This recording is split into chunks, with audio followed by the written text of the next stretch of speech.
ప్రియమైనటువంటి దేవుని జనాంగమా, పరిచర్య చేసేటువంటి మనం ఇతరులతో, ఇతర సంఘాలతో, ఇతర పరిస్థితులతో పోల్చుకొని ఫలభరితమైన స్థితి నాకు లేదు అనుకుంటే అది ప్రత్యక్షత లేని మాట. దేవుడు నన్ను ఎందుకు ఏర్పరచుకున్నాడో గుర్తెరగడం ప్రత్యక్షత. గుర్తెరిగి ఆ ప్రత్యక్షత చొప్పున పరిచర్య చేయడం ఆశీర్వాదం. సో పోల్చుకోవద్దు, దుఃఖపడొద్దు, కుమిలిపోవద్దు. దేవుడు ఎవరిని ఎందుకు ఏర్పరచుకున్నాడో అది ఎరిగి బ్రతకాల.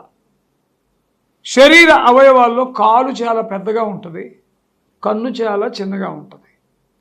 కాలు పెద్దగా ఉంది కాబట్టి కాలుని ప్రామాణికంగా చేసుకొని నేను చిన్నదాన్ని అయిపోయాను, నేను దేనికి పనికి వస్తానని కన్ను అనుకోకూడదు. కాలు పెద్దదే అయినా కాలు ప్రత్యేకత వేరు, కంటి ప్రత్యేకత వేరు. వాక్యాన్ని వింటూ ఉన్న ప్రియ దేవుని బిడ్డ, ప్రియ సహోదరి సహోదరుడా, యేసు ప్రభువు వారు స్వరక్తం కార్చిన సంఘంలో, కట్టిన సంఘంలో నీ స్థానం చిన్నదవ్వచ్చు, పెద్దదవ్వచ్చు. పరిచర్య చేసేటువంటి నీవు కూడా వేల మందికి పరిచర్య చేసే స్థితిలో ఉండొచ్చు, లేకపోతే 15-20 మందితోటే సంఘాన్ని నడిపేటువంటి స్థితిలో నీవు ఉండొచ్చు. ఏదేమైనా దేవుని ఎంపిక దేవునిదే, దేవుని ప్రణాళిక దేవునిదే, దేవుని ఏర్పాటు దేవునిదే.